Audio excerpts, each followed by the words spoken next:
This is Suma Rowjee of Cakes and More, and this is the series Baking for Beginners. When we are talking about baking gadgets, I must definitely mention the stand mixer, or the stand-alone mixer as it is called. I hope you'll see one here sometime. KitchenAid is one of the most well-known brands when it comes to stand mixers. It's a really powerful machine for making large batches of cakes and mixing bread dough, whipping egg whites and eggs and a lot of other things. It's supposed to be really good and very powerful. So this is something you could plan to buy down the line.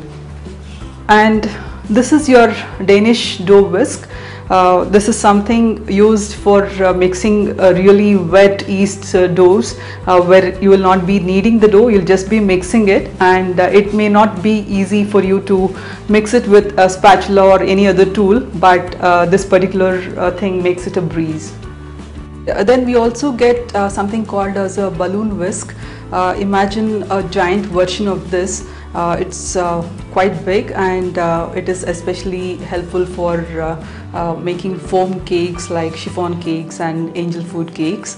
You also get cooling racks which have tires. You could cool your cakes and cookies on different levels without taking up a whole lot of space, and this should be especially useful for people who bake professionally. This again is one of my favorite tools to use. This is called as a Zester. This is from Microplane, a really good brand. Whenever you want to get the flavor of citrus fruits like lime, lemon or orange, then what you need to do is you just need to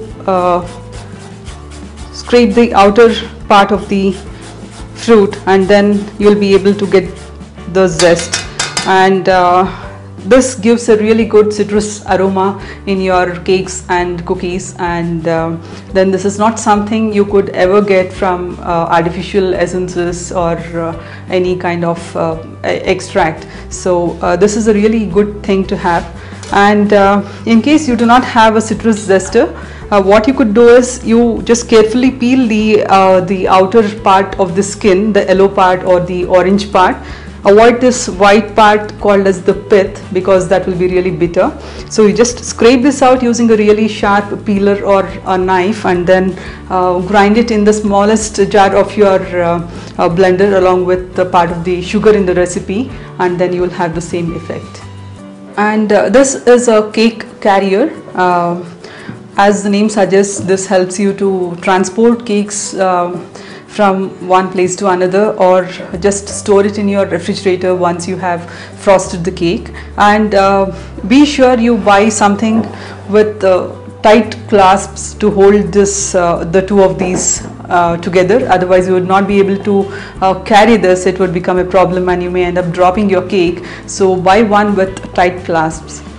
And this normally also comes in round, square and rectangular shapes, and I find my round one most useful.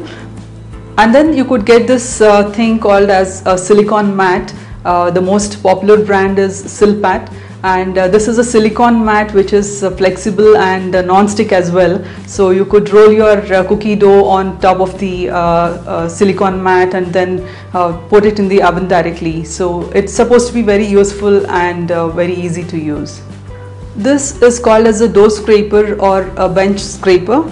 And when you start baking yeast breads, you will find this especially useful for scraping off the dough off your counter. Even that if the dough is very sticky, it will still help you bring the dough together and then knead it and generally work with it. And then you could also use this for cutting butter into neat cubes.